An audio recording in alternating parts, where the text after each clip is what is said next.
मेरा नाम सुमन है और मेरा पति विदेश में नौकरी करता है, जिसकी वजह से मैं हमेशा उसकी गैर मौजूदगी को महसूस करती हूँ।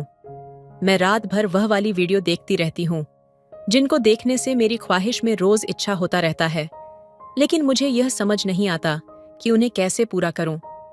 फिर मेरा ध्यान अपने देवर की तरफ गया, जो कि एक बहुत ही खूबसूरत और जवान लड़का है। उसकी उम्र 19 साल है, लेकिन वह आमतौर पर 24 साल का लगता है, क्योंकि उसने अपने जिस्मानी काम को बहुत मजबूत बना रखा है। मैंने सोचा कि अगर मेरा पति मौजूद नहीं है तो क्यों ना इससे ही अपनी जरूरतें पूरी कर लूं, क्योंकि मेरी भी कुछ ख्वाहिशें हैं जो पति की गैर मौजूदगी की वजह से पूरी नहीं हो पा रही हैं। हर रात को बेचैनी से गुजारते हुए महसूस करती थी, लेकिन अब सब कुछ मेरे कंट्रोल से बाहर हो चुका है। इसीलिए मैंने अपने देवर से अपनी जरूरत पूरी करने का फैसला किया। एक दिन मैं बहुत खूबसूरत कपड़े पहनकर अपने कमरे में बैठ गई और बहाने से अपने देवर को अंदर बुलाया। मुझे देखकर वह मुस्कुराया और बोला, आप मुझसे खुलकर बात करें कि आपको मुझसे क्या काम है। मैं भी इस काम के लिए बेचैन हूँ। उसकी बातें सुनकर मुझे हैरत भी हुई और खुशी भी हुई कि मैं कितनी बेवकूफ थी कि अपने देवर की ख्वाहिश को समझ ना सकी। मैंने कहा, ठीक है, जल्दी से दरवाजा बंद करके आ जाओ मेरे पास। मेरे देवर ने जल्दी से दरवाजा बंद किया और शेर की तरह मुझ पर झपट पड़ा। दोस्तों, आपसे हाथ जोड़कर विनती है कि मेरे चैनल को सब्सक्राइब जरूर करें। तो चलिए जल्दी से आपको कहानी सुनाते हैं। मेरी शादी को सिर्फ 1 महीना हुआ था कि मेरा पति विदेश जाने के लिए तैयार हो गया। मैं दर्द भरी आंखों में आंसू लेकर रोकने के बावजूद भी मैं अपने आंसुओं को रोकने में नाकाम रही। मेरे अरमान अभी तक पूरे नहीं हुए थे और ना ही मैंने अपने पति की मौजूदगी को सही मायने में महसूस किया था। मेरी शादी 32 साल की उम्र में हुई थी। हालांकि मुझे 12 साल की उम्र में ही शादी की ख्वाहिश होने लगी थी। मैं उन लड़कियों में शामिल थी जो कम उम्र में ही वो वाली वीडियो देखने के आदी हो जाती हैं। स्कूल और कॉलेज में लड़कियां एक दूसरे को मजाक में ऐसी वीडियो दिखाती थीं, लेकिन मुझे उन वीडियो को देखने के बाद मेरे लिए खुद को कंट्रोल करना मुश्किल हो जाता था, जिसकी वजह से मेरे मन में शादी की ख्वाहिश जागने लगी। मैं इतनी खूबसूरत नहीं थी, इसलिए जो भी मेरे रिश्ते के लिए आता वह मुझे नापसंद करके वापस चला जाता, जिसकी वजह से मेरा दिल टूट जाता था। जितनी ज्यादा मेरे दिल में शादी की ख्वाहिश बढ़ती गई, उतनी ही मेरी शादी में देरी होती रही। काफी वक्त तलाश करने के बाद मेरे माँ बाप को एक रिश्ता मिला और उन्होंने फौरन हाँ कर दिया। लड़के की माँ को शादी की जल्दी थी और मुझे भी जल्दी थी, इसलिए मेरी शादी 1 महीने के अंदर ही हो गई। मैं अपने पति को पाकर बहुत खुश थी, लेकिन मेरी यह खुशी नाराजगी साबित हुई, क्योंकि शादी के कुछ दिन बाद मुझे मालूम हुआ कि मेरा पति विदेश में नौकरी करता है। वह वहां जॉब करता है, इसलिए उसे ज्यादा छुट्टियां नहीं मिली।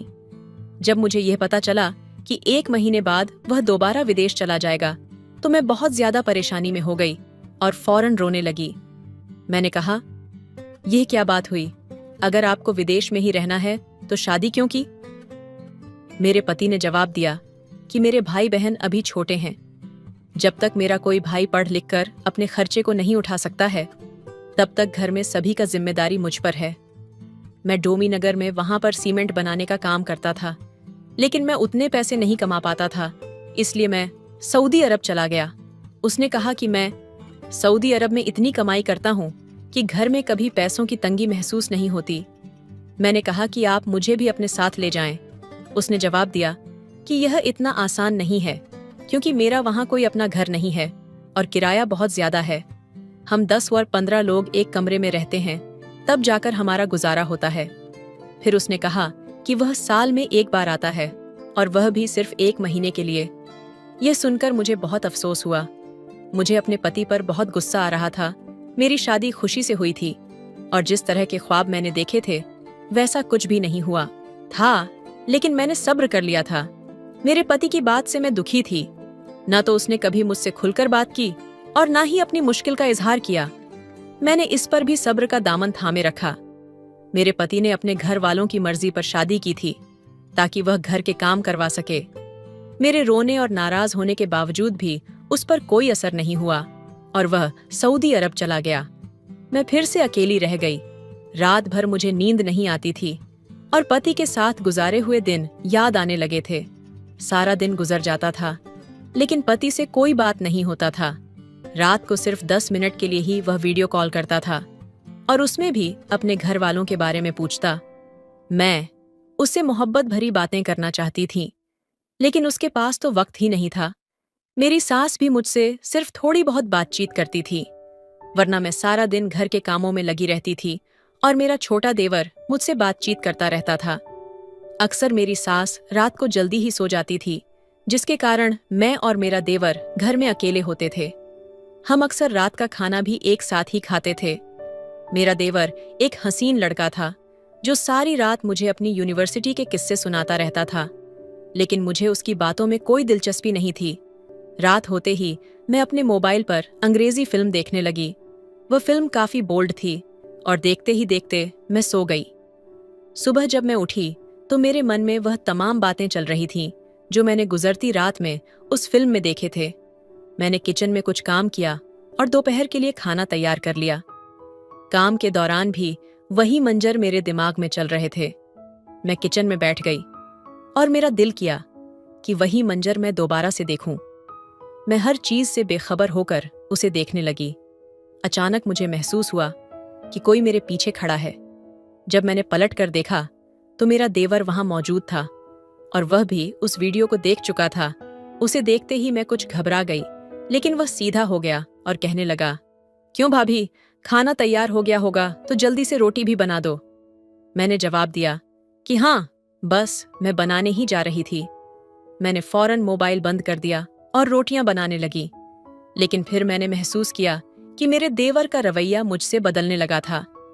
पहले वह मेरे कमरे में नहीं आता था, लेकिन बाद में वह रोजाना मेरे कमरे में आने लगा। एक दिन उसने कहा कि वह शाम की चाय मेरे कमरे में ही पिएगा। आजकल ठंड में सर्दी बढ़ गई है। सर्दियों में मेरी सास की आदत थी कि वह ज्यादातर अपने कमरे में ही रहती थी और खाना भी वहीं पर मंगवाया करती थी। जब मैंने सास को खाना दे दिया तो अपने कमरे में देखा कि मेरा देवर मेरा मोबाइल चेक कर रहा था। उसने मेरी तमाम हिस्ट्री देख ली थी और जान लिया था कि मैं किस किस्म की वीडियो देखती हूँ। मुझे उसकी यह हरकत सही नहीं लगी। वह होता कौन था? मेरे मोबाइल की जांच पड़ताल करने वाला। मैंने चाय की ट्रे बिस्तर पर रखी और अपना मोबाइल उसके हाथ से लेकर एक तरफ रख दिया। चाय पीते हुए मेरा देवर मुझसे पूछने लगा कि आपको किस किस्म की फिल्में पसंद हैं। उसके सवाल पर मैं कुछ हिचकिचाते हुए महसूस करने लगी थी। फिर मैंने जवाब दिया कि आपका पूछने का क्या मतलब है? तो उसने पूछा कि आपको एक्शन फिल्में पसंद है या रोमांटिक। मैं उस वक्त कुछ शर्मिंदा हो गई, क्योंकि वह उस दिन मेरे मोबाइल पर वह मंजर देख चुका था। मैंने खामोशी तो थी। वह खुद ही कहने लगा कि मुझे तो रोमांटिक मूवी पसंद है। जब मैंने उसकी तरफ देखा तो उसने कहा कि अंग्रेजी फिल्मों की तो बात ही कुछ और है। फिर उसने मुझसे पूछा कि आपको किस किस्म की फिल्में पसंद हैं।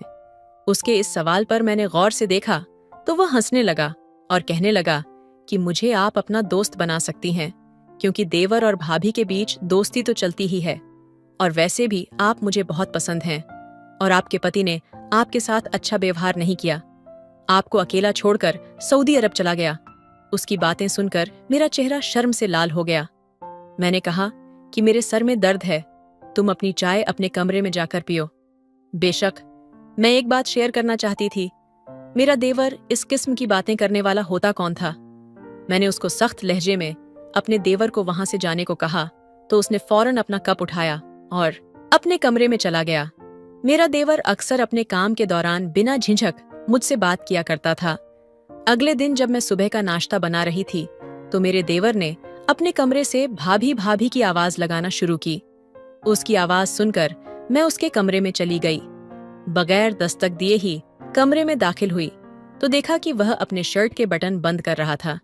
उसने आधे बटन बंद किए और फिर मुझसे कहा, भाभी जी जरा इधर आइए ना, मेरी शर्ट का बटन टूट गया है, मेरा बटन जल्दी से लगा दें, मुझे देर हो रही है।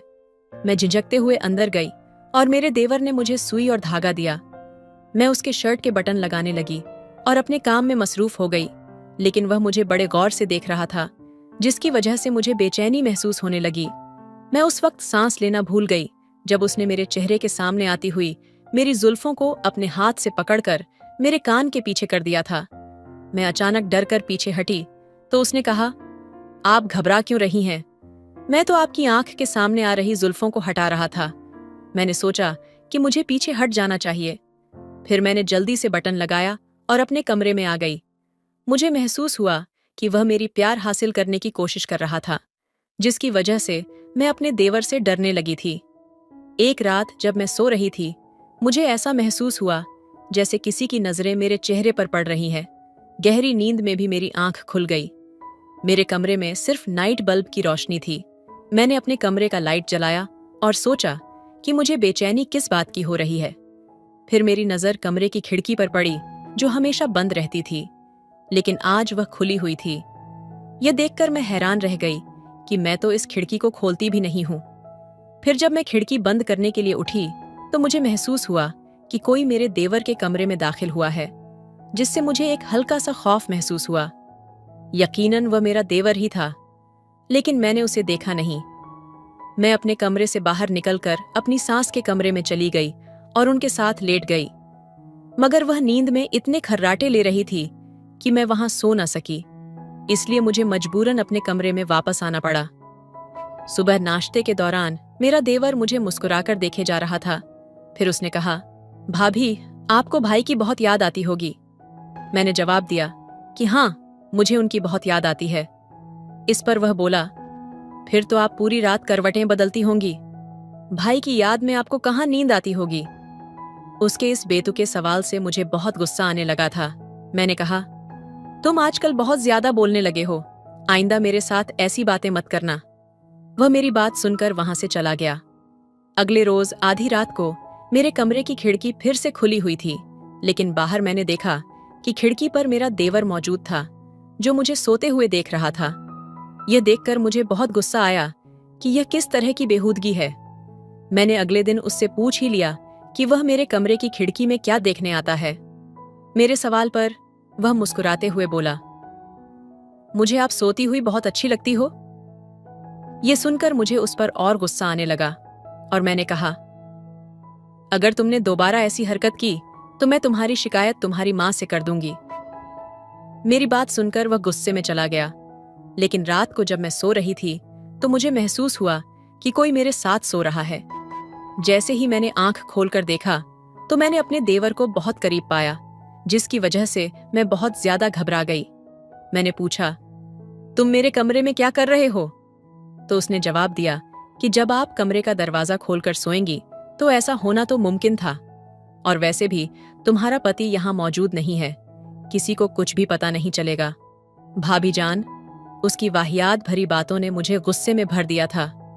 इससे पहले कि मैं बेड से उठती, वह बेशर्म मुझे अपने बाहों में ले चुका था और फौरन मेरे मुंह पर हाथ रख दिया, कहने लगा कि दरवाजे से कोई भी अंदर आ सकता है और तुमने यह दरवाजा मेरे लिए ही तो खोल कर रखा था। अब क्यों इतनी शरीफ लड़की बन रही हो? हालांकि मैंने कभी ऐसा सोचा भी नहीं था और मुझे कभी खतरा महसूस नहीं हुआ। मैं तो अपने देवर को अपने छोटे भाई की तरह समझती थी, लेकिन यह हकीकत है कि देवर आग होता है और उससे दूरी बनाए रखना बहुत जरूरी होती है। उस शख्स ने मेरी जिंदगी को बर्बाद कर दिया। मैं रोती रही, लेकिन उस पर कोई असर ना हुआ। उसने अपना काम खुशी से किया और मुझसे कहा कि अगर दोबारा कभी मूड बन जाए तो मुझे बता देना। मैंने जवाब दिया कि तुमने मेरे साथ जबरदस्ती की है, गुनाह किया है, मेरे साथ यह गलत है, भगवान तुम्हें बर्बाद करेगा। उसने कहा कि जिस तरह की फिल्में और वीडियो तुम देखती हो वह सब क्या है? भाभी जान, आंखों का गुनाह तो तुम भी करती हो। मैंने कर लिया तो क्या गलत कर दिया? यह कहकर वह तो चला गया। मैंने कभी सोचा भी नहीं था कि मेरे साथ यह सब हो सकता है। अगले रोज मैं बगैर बताए अपने मायके चली गई और सोचा कि यह बात अपने पति को बता दूं। मैंने अभी तक यह बात किसी को नहीं बताई थी कि अचानक अगले दिन मेरी दोस्त मुझसे मिलने आई तो मैंने उसे अपनी पूरी कहानी बता दी। उसने मुझसे कहा कि तुम्हें शुरू से ही अपने देवर को अपने साथ ज्यादा आजाद नहीं रखना चाहिए था, और अगर तुमने यह बात अपने पति को बताई तो वह तुम्हारा कभी भी यकीन नहीं करेगा, उल्टा तुम्हें ही गलत कहेगा। इसीलिए इस बात को यहीं पर दबा दो। और मेरी दोस्त ने मुझे सुझाव दिया कि मैं अपने पति से रिक्वेस्ट करूं कि वह मुझे सऊदी अरब बुला ले ताकि मैं वहां उसके साथ रह सकूं। मैंने इस सुझाव पर गौर किया और अपने पति से कहा कि अगर वह मुझे सऊदी अरब नहीं बुलाते तो मैं तलाक लेने पर मजबूर हो जाऊंगी। मेरे पति ने मेरी रिक्वेस्ट मान ली और मुझे सऊदी अरब बुला लिया, जहां मुझे एक स्कूल में टीचर की नौकरी मिल गई। मैंने वहां एक छोटा सा फ्लैट किराए पर लिया और दोबारा इंडिया वापस आने का इरादा छोड़ दिया।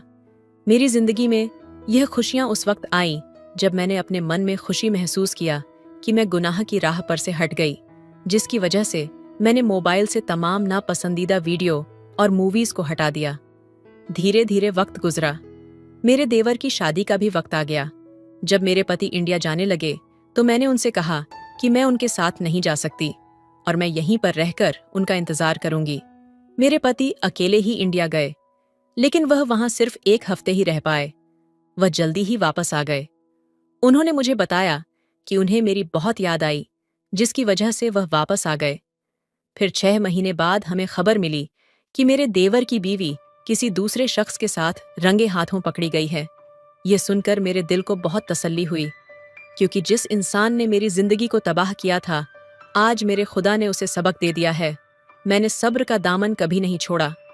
फिर कुछ दिनों बाद मेरे भगवान ने मुझे औलाद दे दिया। जिंदगी कभी कभी ऐसे मोड़ पर लाकर खड़ा कर देती है जहां इंसान खुद को टूटने के कगार पर महसूस करता है। मैंने भी एक ऐसा ही दौर देखा जब मेरे पति और मैं कठिन परिस्थितियों से गुजर रहे थे। रिश्तों में आई ठंडक और मन में छिपे दर्द ने मुझे सोचने पर मजबूर कर दिया कि शायद अब कुछ भी पहले जैसा नहीं होगा। समय बीतता गया और मैंने अपने जीवन को थोड़ा सरल बनाने का प्रयास किया। मैंने अपने मोबाइल से उन तमाम चीज़ों को हटा दिया जो मेरी यादों और भावनाओं को कुरेदती थीं। वे वीडियो, वे मूवीज़ जिनमें मेरी खुशी की झलक होती थी। धीरे धीरे समय ने मुझे एक नई शक्ति दी और मैं अपने अकेलेपन से लड़ने लगी। कुछ महीनों बाद मेरे देवर की शादी की तैयारियां शुरू हुईं। जब मेरे पति ने भारत जाने की बात कही तो मैंने उन्हें रोका नहीं। मैंने कहा, तुम जाओ, मैं यहीं रहकर तुम्हारा इंतजार करूंगी। मेरे दिल में एक अजीब सी बेचैनी थी, लेकिन मैंने सब्र से काम लिया। मेरे पति अकेले ही चले गए, पर कुछ ही दिनों में जब उन्होंने अचानक वापसी की तो उनकी आंखों में कुछ अलग ही बात थी। उन्होंने कहा, मुझे तुम्हारी बहुत याद आई, बिना तुम्हारे हर खुशी अधूरी है। उनकी इस बात ने मेरे दिल को सुकून दिया और मैंने फिर से अपने रिश्ते में एक नई उम्मीद देखी। 6 महीने बाद एक ऐसी खबर आई जिसने मेरे दिल में अजीब सा सुकून भर दिया। मेरे देवर की बीवी किसी और के साथ पकड़ी गई थी। सुनकर मेरे दिल में एक अजीब सी राहत मिली। वह वही इंसान था जिसने मेरे रिश्ते को पहले तोड़ने की कोशिश की थी, पर मेरे भगवान ने उसे सही समय पर उसका कर्म दिखा दिया। मैंने हमेशा सब्र का दामन थामा और कभी नफरत या बदले की भावना को अपने दिल में जगह नहीं दी। कुछ ही दिनों बाद भगवान ने मुझे सबसे बड़ा तोहफा दिया। मेरी गोद में मेरा बच्चा आया। वह पल, वह सुख, जैसे मेरे सारे दर्द मिट गए हों। मेरे आंसू खुशी के थे और मैं जान गई कि जब तक हम सच्चे दिल से सब्र करते हैं और नफरत को दूर रखते हैं, ईश्वर हमेशा हमारे साथ खड़ा रहता है। नवजात की किलकारी ने जैसे मेरे पूरे अस्तित्व को फिर से जिंदा कर दिया। वो छोटे छोटे हाथ पैर, उसकी मासूम आंखें और उसके होठों की हल्की सी मुस्कान ने मेरे दिल के हर उस कोने को भर दिया जहां अब तक सिर्फ दर्द और तन्हाई का बसेरा था। मैं उसे अपनी गोद में लिए उसकी मासूमियत को निहारती रहती। मेरे पति के चेहरे पर भी वही अनमोल चमक थी। उनके हर स्पर्श और देखभाल में एक नई नरमी आ गई थी, मानो हमारा रिश्ता उस नन्ही जान के साथ फिर से जन्म ले रहा हो। दिन गुजरते गए और मैंने महसूस किया कि माँ बनने का अनुभव मुझे पहले से कहीं ज्यादा मजबूत बना रहा था। हर छोटी सी मुस्कान, हर बार जब वह अपनी नन्ही उंगलियां मेरी उंगलियों में फंसाता, मेरे दिल को नई ताकत देता। मैंने अपने बीते दर्द और संघर्ष को अपनी संतान की मुस्कान में घुला दिया। ये मानो मेरे जीवन के हर पुराने घाव को भरने वाला मरहम था। परंतु एक रात जब सब सो रहे थे और चारों ओर शांति थी, मेरी आंखें नींद से खुल गईं। मैंने पास में सो रहे अपने बच्चे को देखा और अनजाने में ही मेरी आंखों से आंसू बहने लगे। मैं उन पुरानी बातों को सोचने लगी, हर वह दर्द जो मैंने झेला, हर वह पल जो मैंने अकेले गुजारा। मैंने खुद से एक सवाल किया, क्या यह सब इस छोटे से जीवन को पाने की कीमत थी?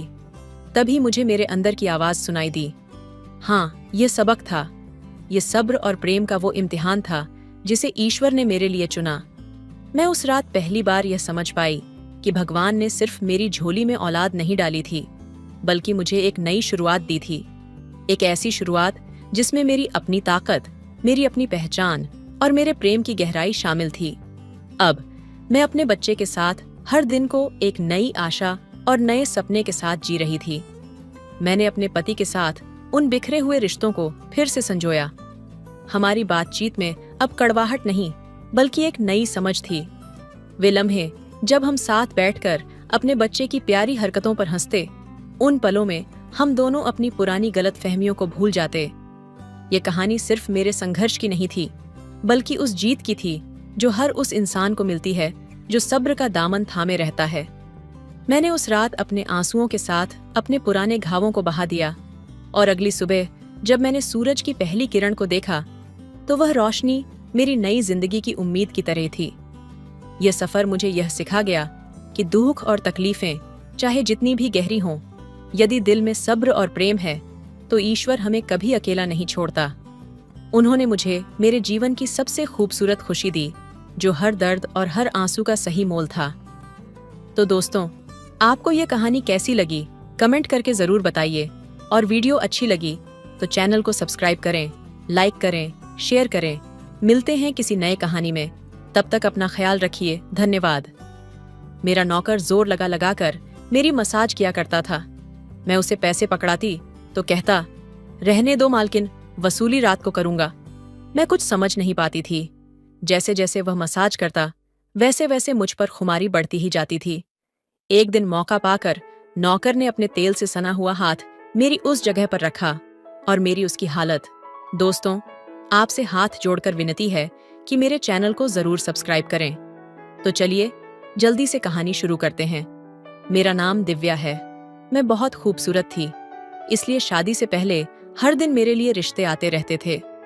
मैं अपने माँ बाप की इकलौती बेटी थी, इसलिए मेरा बाप चाहता था कि मैं डॉक्टर बनकर उसका नाम रोशन करूं। मगर जब भी मेरे लिए इतने अच्छे रिश्ते आते तो मेरी माँ मुझे कहती कि तुम अपनी पढ़ाई छोड़ दो ताकि मैं तुम्हारी शादी कर दूं। मगर मैं अपनी माँ से कहा करती थी कि मुझे तो डॉक्टर बनना है। मगर यह सुनकर मेरी माँ को बहुत गुस्सा आता था, और वह कहती थी कि तुम अभी शादी कर लो, ये डॉक्टरी फैक्ट्री तो तुम बाद में भी कर लेना। मगर मेरा बाप नहीं मानता था, इसलिए मेरी माँ एक साधु के पास गई और उनसे कहा कि मैं अपनी बेटी की शादी करना चाहती हूँ, मगर इसका बाप नहीं मान रहा। कोई ऐसा तावीज दो कि उसका बाप शादी के लिए फौरन तैयार हो जाए। उस साधु ने मेरी माँ से 10,000 लिए और ऐसा तावीज दिया कि मेरा बाप मेरी शादी के लिए फौरन ही मान गया। यह रिश्ता दरअसल मेरे बाप के दोस्त ने अपने बेटे के लिए मांगा था और कहा कि आपकी बेटी शादी के बाद भी डॉक्टर बन सकती है। यह सुनकर मेरे बाप ने उनसे शादी के लिए फौरन हाँ कह दिया, और मैं विदा होकर अपने ससुराल आ गई। मेरे ससुराल वाले बहुत अमीर थे, इसलिए मैं और मेरे पति अलग घर में रहते थे। मेरा पति अपने बाप का बिजनेस संभालता था, इसलिए वह सुबह से शाम तक बिजी रहता। मैं उसके घर गई तो यह ऐसो आराम देखकर मैं चौंक गई। मेरे पति ने मेरी सेवा के लिए कई नौकरानियां रखी हुई थीं, मगर उसकी एक नौकर धीरे धीरे मेरे करीब आने लगा। वह नौकर मुझसे कहने लगा कि मैं काफी सालों से काम कर रहा हूँ और आपके ससुराल वाले मुझे बिल्कुल घर के मेंबर की तरह समझते हैं। यह सुनकर मैंने भी उसे खास अहमियत देना शुरू कर दी। वह एक दिन मेरे कमरे में आ गया तो मैं अभी तक बिस्तर पर लेटी हुई थी। उसने मुझे थका थका हुआ देखा तो कहने लगा कि आप लेटी रहो, थक गई होगी। अगर आपको ऐतराज ना हो तो मैं आपके पैर दबा दूं। यह सुनकर मैं थोड़ा चौंक गई। मैं खूबसूरत थी, जवान थी, लेकिन मुझे मेरे पति के अलावा किसी मर्द ने नहीं छुआ था, और ना ही मैंने किसी नौकर से कभी अपने पैर दबवाए थे। भला कोई मर्द मुझे छुए? नौकर की यह सुनकर मैं चुप हो गई और वह मेरे कमरे से चला गया। तभी मुझे एहसास हुआ कि मुझे उसकी बात का जवाब बहुत सख्ती से देना चाहिए था। शायद वह पहले भी मेरे ससुराल में ऐसे काम करता होगा, मगर मैंने साफ इनकार करके उसका दिल तोड़ दिया था। दरअसल मैं बहुत नरम दिल की थी, इसलिए मुझे बाद में अफसोस होने लगा। मैं उसके बारे में सोचने लगी कि यह नौकर तो काफी जवान और खूबसूरत है, मुझे इससे पैर नहीं दबाने चाहिए। शायद मेरे पति को यह बात अच्छी ना लगे। अगले दिन भी ऐसा ही हुआ। नौकर ने यही बात मुझे दोबारा कही। मैं उस दिन बहुत थकी हुई थी, इसलिए मैंने अपने पैर बिस्तर से नीचे कर लिए और उससे कहा कि तुम मेरे पैर दबा दो। यह सुनकर वह खुश हो गया और उसने मेरे पैर दबाने शुरू कर दिए। वह इतने धीरे धीरे पैर दबा रहा था कि मुझे फिर से नींद आने लगी। यह देखकर वह नौकर कहने लगा, मालकिन, आपको नींद आ रही है, आप बिस्तर पर लेट जाइए, मैं आपके पैर दबाता रहूंगा। मैं जैसे मदहोशी में थी, इसलिए फौरन बिस्तर पर लेट गई। वो नौकर बिस्तर पर आ गया और मेरे पैर दबाने लगा। उसके बाद मुझे होश नहीं रहा और मैं सो गई। मुझे नहीं पता था कि मैं कितने घंटे सोती रही। मेरी आंख खुली तो मैंने देखा कि वह नौकर अभी तक मेरे पैर दबा रहा था। यह देखकर मुझे उस पर तरस आ गया और मैंने हाथ बढ़ाकर अपने पर्स खोला और कुछ नोट निकाले और उस नौकर के हाथ में रख दिए। यह देखकर वह शर्माने लगा।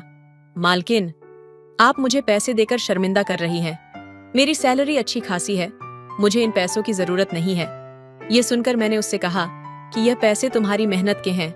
ये सुनकर उस नौकर ने मुझसे उन पैसों को ले लिया और मेरे कमरे से बाहर चला गया। मेरा पति रात को देर से आता था, इसलिए मैंने शाम को फिर उस नौकर को अपने कमरे में बुलाया और उससे कहा कि तुम्हारी मालिश से मुझे बहुत अच्छी नींद आई थी, इसलिए जब तक मेरा पति घर नहीं आ जाता तब तक तुम मेरे कमरे में ही रहना। शायद नौकर को पैसों का लालच आ गया था, इसलिए वह मेरी बात सुनकर खुश हो गया और कहने लगा, मैं तो आपका मामूली सा नौकर हूं, जैसा आप कहोगी मैं वैसा ही करूंगा। आपके पैर दबाता रहूंगा ताकि आपकी थकान उतर जाए और आपको सुकून मिले। ये सुनकर मैंने उससे कहा कि तुम्हारे हाथों में तो जादू है, इसलिए तो मेरी सारी थकावट दूर हो जाती है। एक दिन नौकर ने मुझसे कहा कि आपकी सास भी कभी कभी मुझसे मसाज करवा लेती थी। ये सुनकर मैं चौंक गई। मुझे मेरी सास ऐसी नहीं लगती थी, मगर वह नौकर झूठ बोलने वाला नहीं लगता था। मुझे ससुराल आए हुए 1 महीना होने वाला था, इसलिए मैंने नौकरों को परख लिया था। वह मुझे हर बात सच ही कहता था। मेरे घर में नौकरानियां भी काम करती थीं, मगर वह झूठी और बेईमान थी। वो मुझसे जो बात सुन लेती थी उसे पूरे मोहल्ले में मशहूर कर देती थी, इसलिए मैं उन्हें अपने कमरे में नहीं आने देती। ये नौकर इस घर का पुराना नौकर था, इसलिए मैं उस पर भरोसा करती थी। नौकर भी मेरे कमरे में आता था, मगर अपनी नजरें झुकाकर रखता था। वह मेरे जिस्म को हाथ लगाता, मगर उसकी नीयत खराब नहीं थी।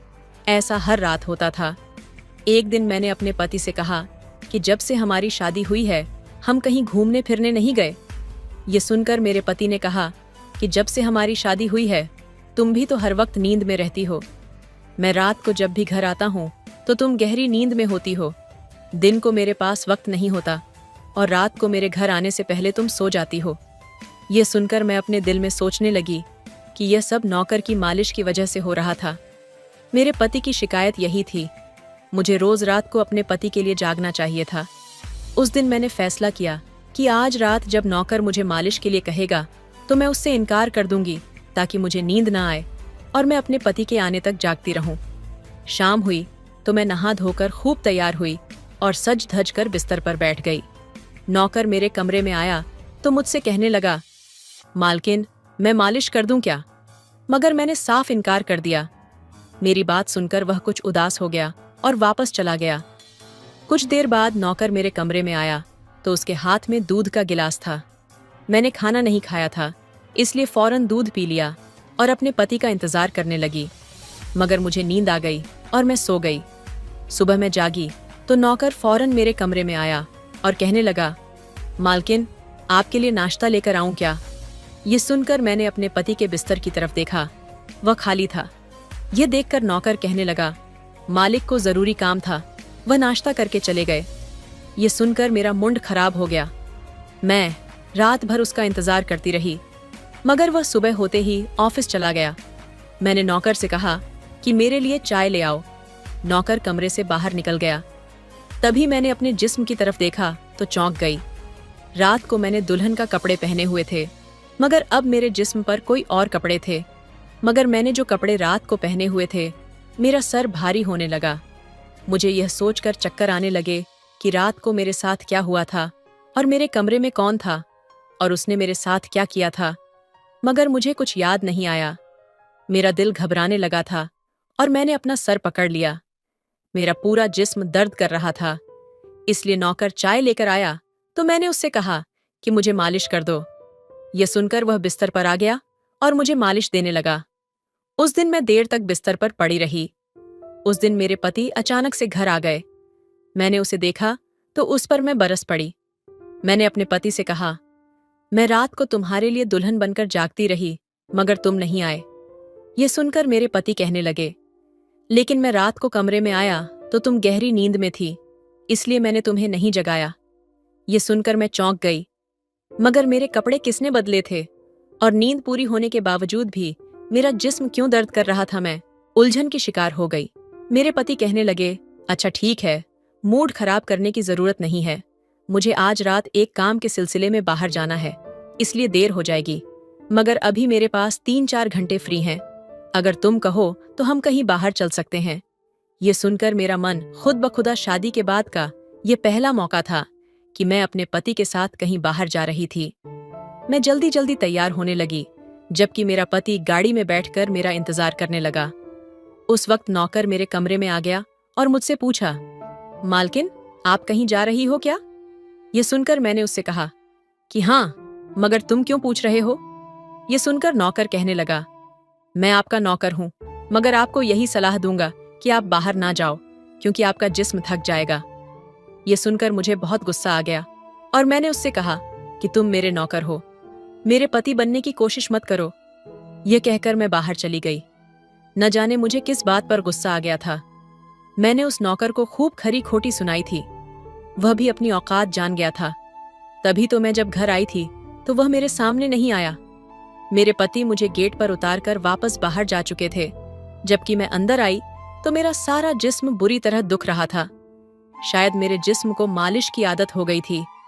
तभी तो रात होते ही वह मालिश के लिए तड़पने लगी थी। लेकिन मैंने उस नौकर को नाराज कर दिया था, इसलिए आज वह मेरी मालिश करने नहीं आया, मगर मुझे उसकी जरूरत थी। इसलिए मैंने एक नौकरानी को बुलाया और उस नौकर को बुलाने को कहा। थोड़ी देर गुजरी थी कि वह नौकर मेरे कमरे में आ गया, मेरे बिस्तर पर बैठ गया और चुपचाप मेरे पैरों को दबाने लगा। यह देखकर मुझे शर्मिंदगी हुई। मैंने उसे इतना बुरा भला कहा था, मगर उसने मेरी बात को बिल्कुल बुरा नहीं माना।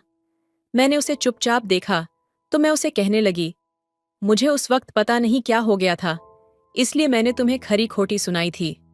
मैं इतने दिनों के बाद अपने पति के साथ कहीं बाहर जा रही थी, इसलिए मुझे तुम्हारा टोकना अच्छा नहीं लगा, इसीलिए मुझे माफ कर दो। मैं उसकी मालकिन थी और उसे इस काम के पैसे देती थी, मगर अब भी मुझ में इंसानियत बाकी थी, इसलिए मैंने मालिक होकर भी नौकर से माफी मांग ली, क्योंकि वह भले ही नौकर था, मगर वह एक इंसान भी तो था। मेरी बात सुनकर वह नौकर कहने लगा, मैं आपका नौकर हूं, इस काम के लिए मैं आपसे सैलरी लेता हूं, इसलिए आपको हक है, आप जो चाहे मुझे कह सकती हैं। यह सुनकर मैं खामोश हो गई, मगर मैंने सोच लिया था कि आइंदा इससे ऐसा कुछ नहीं कहूंगी। उस रात देर तक मेरी मालिश करता रहा और फिर मुझे नींद आ गई। मुझे नहीं पता था कि नौकर मेरे कमरे से कब निकला और कब मेरे पति घर पर आए थे। मैं सुबह उठी तो मेरा पति बाथरूम में था और बाहर जाने के लिए तैयार हो रहा था। मैं उसे हैरानी से देखने लगी। पता नहीं आजकल मुझे क्या होता जा रहा था। नौकर की मालिश से मुझे इतनी गहरी नींद आती कि मुझे किसी बात का होश नहीं रहता। मुझे इस बात का भी पता नहीं चलता था कि मेरा पति कब कमरे में आता था। मैं सोचने लगी कि इस नौकर की मालिश में ऐसा क्या जादू था कि वह मेरे पति के आने से पहले ही मेरी मालिश करता तो मैं अचानक गहरी नींद में सो जाती। सुबह जब मैं उठती तो मेरा सर भारी महसूस होता और मैं चलने फिरने के काबिल नहीं रहती। मगर यह बात मैंने अपने पति को नहीं बताई, क्योंकि मैं नहीं चाहती थी कि यह बात मेरे पति को पता चले कि मैं उस नौकर से मसाज करवाती थी। एक दिन मेरा पति दिन के वक्त घर पर ही थे। मेरे नौकर से घर के सारे काम करवाए, अपने कमरे में नहीं आने दिया। नौकर भी घर के सारे काम करता रहा और मसाज वाली बात किसी के सामने अपने मुंह से नहीं निकाली। मैं भी चाहती थी कि यह बात किसी को पता न चले। इसी दौरान जब मेरा पति घर से बाहर जाता था, मैं उस नौकर को कमरे में बुला लेती थी। मगर एक दिन मेरा पति अचानक ही घर आ गया और मैं कमरे में थी। यह सुनकर मैं बहुत घबरा गई और सोचा कि पति के आने से पहले नौकर को भगा दूं। मगर यह नौकर भी बड़ा समझदार था। मेरे पति के आने से पहले दूसरे काम पर लग गया और मेरे पति को कुछ पता नहीं चला। मैं मसाज घर की नौकरानियों से भी करवा सकती थी, मगर उस नौकर के हाथ में क्या जादू था कि मैं उसे हर रोज अपने कमरे में बुला लेती थी। मुझे पता नहीं क्या होता जा रहा था। जिस रात मैं नौकर से मसाज नहीं करवाती थी, उस रात मेरे पूरे जिस्म में दर्द हो जाता था।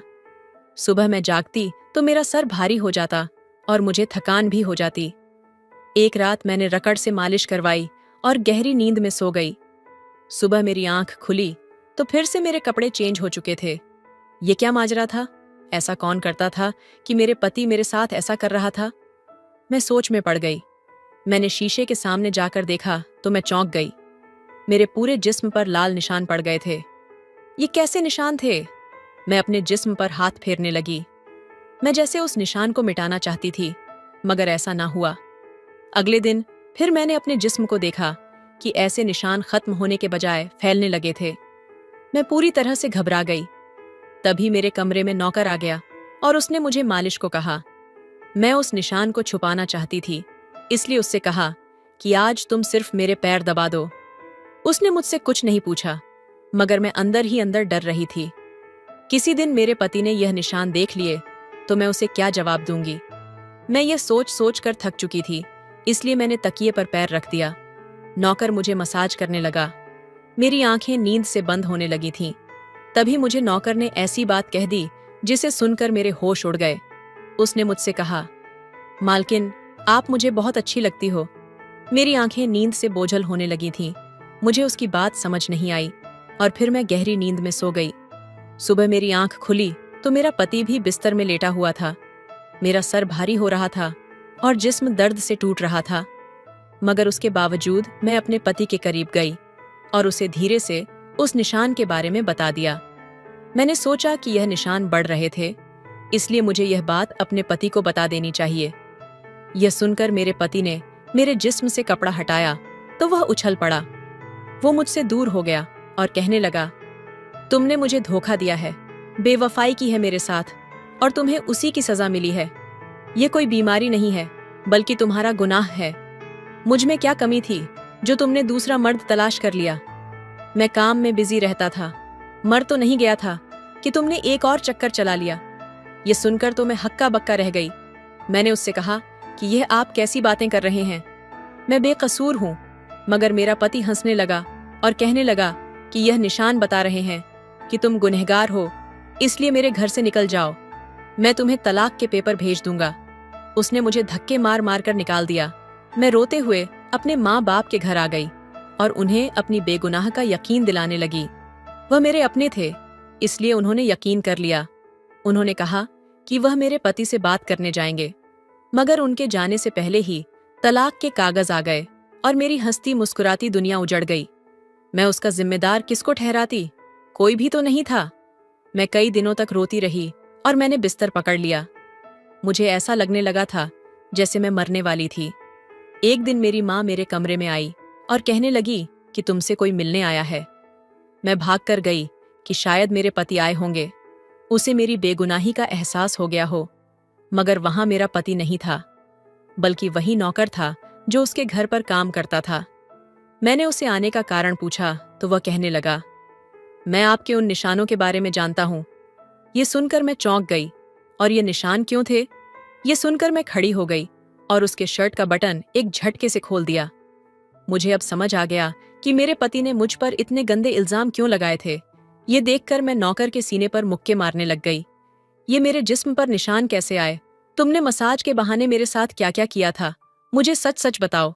ये सुनकर नौकर ने मेरे दोनों हाथ पकड़ लिए और कहने लगा, मेरा नाम विजय है और मैं तुम्हारे साथ यूनिवर्सिटी में पढ़ता था, मगर मुझे तुमसे प्यार हो गया था। शायद तुमने मुझे कभी नहीं देखा था, क्योंकि मैं तुम्हारी क्लास में नहीं था। मैं भी तुम्हारी तरह डॉक्टर बनना चाहता था और मैंने सोच लिया था कि जब हम दोनों डॉक्टर बन जाएंगे तो मैं तुम्हारे बाप से तुम्हारा हाथ मांग लूंगा। मगर एक दिन तुम्हारी सहेली की जुबान से मुझे पता चला कि तुम्हारी माँ तुम्हारी शादी जल्दी करना चाहती है, इसलिए मैंने डर कर तुम्हारे घर पर रिश्ता भेजा। मगर तुम्हारे बाप ने इनकार कर दिया और कहा कि मैं अपनी बेटी की शादी तभी करूंगा जब वह डॉक्टर बन जाएगी। इसलिए मैं भी इत्मीनान होकर अपनी पढ़ाई करने में लग गया। मुझे एक हफ्ते के लिए अपने कजिन की शादी में जाना था, इसलिए मैं शहर से बाहर चला गया। तभी तुम्हारी शादी हो गई। वह यह सब मुझसे कह रहा था। और मैं बेयकीनी से उसे देख रही थी। और जब मैं वापस आया तो मेरी मोहब्बत किसी और की दुल्हन बन चुकी थी और मैं तुम्हारे प्यार और दीवानगी में तुम्हारे ही घर का नौकर बन गया ताकि मैं तुम्हारे करीब रह सकूं।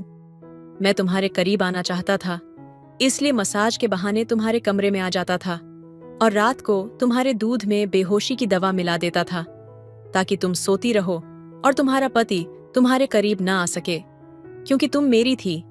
मैं तुम्हें किसी और के करीब नहीं देख सकता था। यह सुनकर तो मैं हक्का बक्का रह गई। क्या तुमने मेरे साथ कभी कुछ गलत किया? यह सुनकर उसने मेरा हाथ अपने सर पर रख लिया और कहा, मैं तुमसे प्यार करता था, इसलिए तुम्हारी इजाजत के बगैर मैं तुम्हारे साथ कुछ नहीं करना चाहता था। ये सुनकर मैंने उस निशान की तरफ इशारा किया जो हम दोनों के जिस्म पर थे। ये सुनकर वह हंस दिया और कहने लगा कि मैं एक डॉक्टर हूं और यह सिर्फ इन्फेक्शन है। ये मैंने इसलिए किया ताकि तुम्हारे पति को हम दोनों के ऊपर शक हो जाए। यह कहकर उसने मुझसे माफी मांगी और मैंने पूरे 1 साल तक उसे सजा देने के बाद फिर माफ कर दिया और फिर उसके साथ शादी कर ली। मैं उस क्षण को अपने दिल में महसूस कर रही थी जब उसने मेरे हाथ को अपने सर पर रखा था और उसकी आंखों में झलकता सच्चा प्यार जो मुझे शब्दों से परे महसूस हुआ। उसकी हंसी में एक गहरी सच्चाई छुपी थी। वह मेरे लिए हर वो कदम उठाने को तैयार था जो मेरे सम्मान और भलाई के लिए था। उसकी बातें सुनकर मेरे दिल में एक बवंडर सा उठ खड़ा हुआ, लेकिन उसके इरादों की सच्चाई ने मुझे यकीन दिला दिया। वो पल शायद मेरे जीवन का सबसे कठिन था। 1 साल तक मैंने उसे नजरअंदाज किया। हर बार उसकी सॉरी का जवाब केवल चुप्पी से दिया। वह हर बार अपनी आंखों में वही गहरा दर्द और प्रेम लिए मेरे सामने खड़ा होता, फिर भी उसने मेरे फैसले का सम्मान किया। धीरे धीरे मैंने उसकी कोशिशों, उसकी ईमानदारी और बिना शर्त प्यार को महसूस किया। उसने मेरे लिए अपनी भावनाओं को हमेशा स्पष्ट रखा, बिना किसी उम्मीद के। एक दिन जब वह फिर से मेरे सामने खड़ा था, उसकी आंखों में उम्मीद और धैर्य के आंसू थे।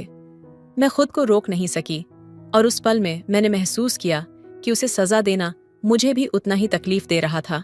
तुम्हें माफ किया, मैंने कहा। उसकी आंखों में खुशी की चमक एकदम से उभर आई, जैसे वह कई रातों की बेचैनी से आजाद हो गया हो। उसके बाद हमारी कहानी एक नए अध्याय में बदल गई और हम दोनों ने अपने अतीत को पीछे छोड़ते हुए एक नए सिरे से एक दूसरे को अपनाया।